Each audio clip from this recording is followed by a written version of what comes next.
hatred of immigrants, contempt for the truth, greed, and the abuse of power. We are fighting those same evils today. And we need to be clear, shamelessness is not and will never be a superpower. It is the mark of a villain. Kidnapping children is not what great nations do. In a world where power became performance and truth turned into a punchline, one man stood at the center of chaos, laughing louder than the lies themselves. Donald Trump didn't just change politics, he turned it into a show. And Jim Carrey? He saw through the mask and painted the clown behind the crown. This isn't politics.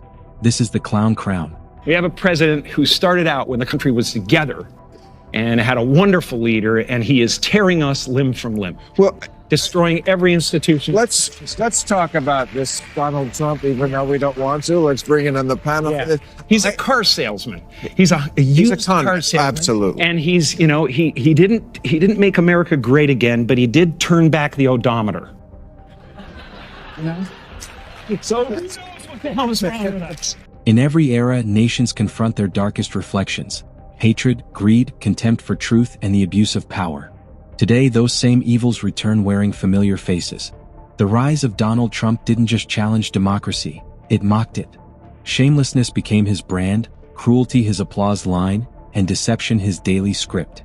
America, once united, now watches its fabric torn apart, limb by a man who treats governance like a game show and history like an afterthought. And if anything, we've got to get back to a place where we realize that a vote is not who you are.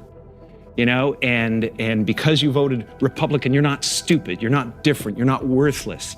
You know, I could break bread with anybody who voted for Trump.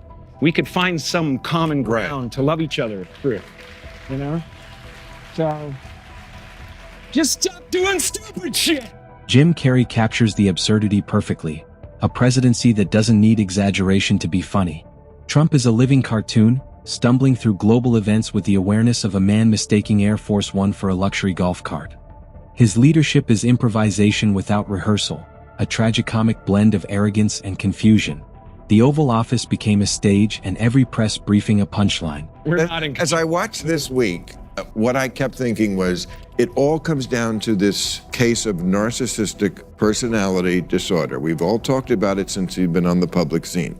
But we see it in real time. Somebody really unraveling, spiraling toward madness. So I'm an asshole? Is that what you're trying to say? No. We're talking Beneath the bluster, Trump is less a statesman and more a salesman, selling illusions, not ideas.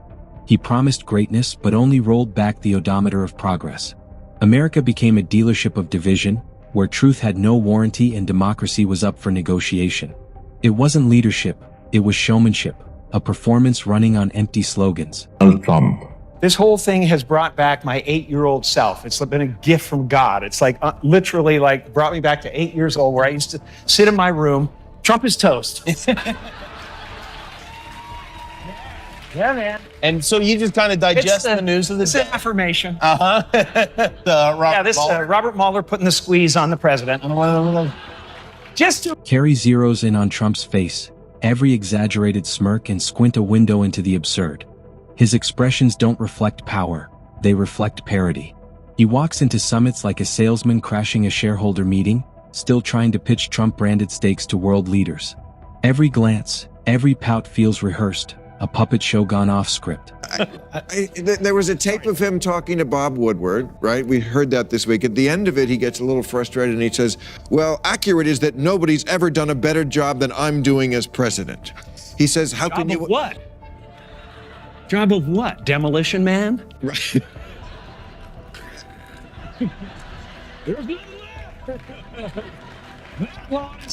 Yet amidst the chaos, Carrey reminds us, a vote is not identity. Americans can disagree without dehumanizing one another. Trump's rise divided not because of policy, but because of personality, a cult of spectacle that drowned out substance. Healing begins not in hatred, but in humility. But humility was never Trump's language. Who was the teacher you draw pictures of? Do you remember her name? Mrs. Gervais.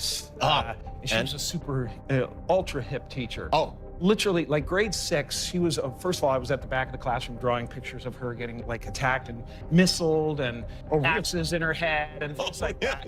Yeah. It's like, I hadn't learned how to be correct yet.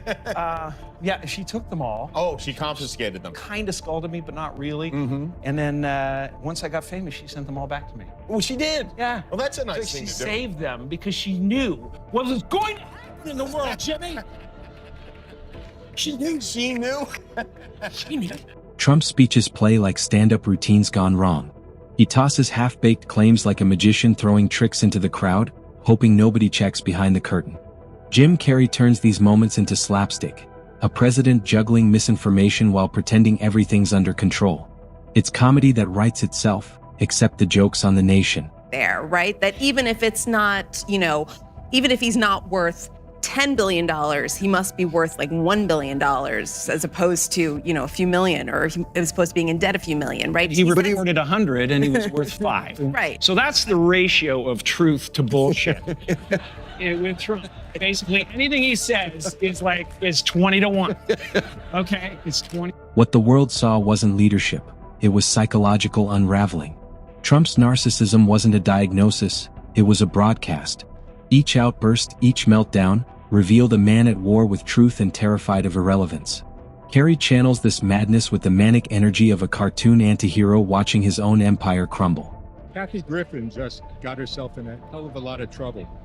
As a comic, as a writer, as a comedian, as a performer, what do you think of that? And should people forgive her? I see that everybody's a hypocrite because everybody's imagined themselves standing there with his head. You know what I mean? I mean, maybe at least half the country. We're in a tough spot. It's a very, very divided world, and those on I guess you'd call it the left side. I just call it the sensible side. Is we're sitting there watching this nonsense happen, and people like Sean Spicer come out and talk about it like we're kindergartners. And covering for this president is like putting. Inside the White House, loyalty became the currency of survival. Every day was an elimination round, staffers competing not to serve but to stay. Jim Carrey paints the image of a circus where the ringmaster fires clowns mid-act, replacing them with elephants. It wasn't governance, it was a live taping of dysfunction. I can break bread with anybody in this country. I love people in this country. I love the heartland of this country. It has nothing to do with that. It has to do with it's become obvious that the choice was a bad one. We just need to change it. And if you can't vote for a Democrat, at least let all this flood of information that's so negative and so obvious. And so the presidency became a circus. One man, one ego, one endless act.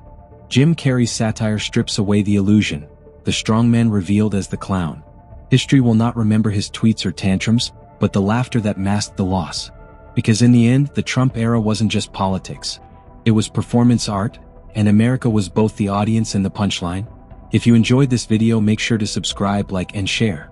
Because sometimes the only way to face the madness is to laugh at it before it consumes us.